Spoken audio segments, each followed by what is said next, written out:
Hey, what's going on? It's Justin from Horrible Home Video here, and I was just wondering, do you remember that episode of Tales from the Darkside called The Circus? It's one of my favorites. Let's go ahead and get into it. If you haven't seen it, there's gonna be spoilers. Just a heads up. This episode begins at an old dirty sideshow attraction at a circus. It's Dr. Niece's exhibition of wonder, which promises a vampire, a wolf man, a living mummy, and, wild dogs, because that's what we all want to see at a sideshow. I mean, they could have included a jar with a living abortion that has telekinesis or something, but, they got wild dogs. This is Mr. Bragg. He's a reporter, and he has a clear mission of producing a negative article about Mr. Niece and his circus sideshow. This Bragg fella has decided to make contact with Mr. Niece, played by William Hickey, who I also recognize from Tales from the Darkside the movie, and even a Tales from the Crypt episode, and a ton of other things. When I was a kid, I used to call him Mr. Fogarty because he was on some show I used to watch. I don't even remember what show that was. I'll have to look that up. Niece, aware of Bragg's reputation, wastes no time letting him know he's read his ass-butt writings. Bragg, undeterred, replies, "Oh, you think I'm ass-butt? What about this cock-a-doo-doo?" As he mocks the circus advertisement boasting werewolves and vampires demanding to see the promised spectacles. Niece asks what brings Bragg to the circus. Bragg explains that his car ran into a tree nearby, which he considers a blessing in disguise as he has heard of this particular circus and how elusive it is. Bragg also mentions that his job is to sell papers regardless of the content in his articles, but he also enjoys busting down fake-ass busters who fake the funk. Niece chuckles.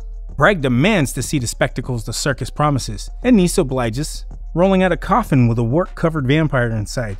Niece feeds the vampire a baby sheep, and when the vampire looks up, its face is covered in sheep's blood. Bragg, horrified, exclaims, "Holy shit, you slaughtered that poor little animal, I'm gonna cancel you." He also points out that the poster suggests bringing children to this show, but Niece says, no, it's totally cool. He eats snakes or rodents when the kids are around, so it's all G.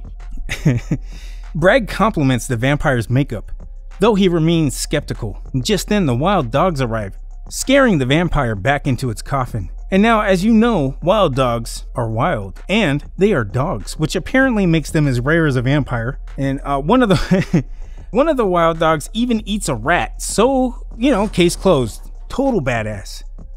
But Bragg isn't convinced these are truly dogs of the wild. Niece, realizing Bragg is one tough customer, decides to whip out his hairy werewolf for all to see. Bragg is underwhelmed by a dirty man eating raw meat in a cage, but just then a bootleg Frankenstein's monster shows up and spooks Bragg so hard he falls down. But the wild dogs smell Frankenmeat, so they rip the monster to pieces and its head falls off. Bragg, now more disgusted than ever, tells Niece he won't rest until the circus is burned to the ground. Niece then shows him a mummy in its sarcophagus, surrounded by candles. The mummy barely moves, it kind of leans a little bit to the left. I think it needs to fart. And its eyes follow Mr. Bragg. Niece explains that his life's work is preserving such wonders for all to see, and he warns Bragg that those who deny what they see with their own eyes may die of shock.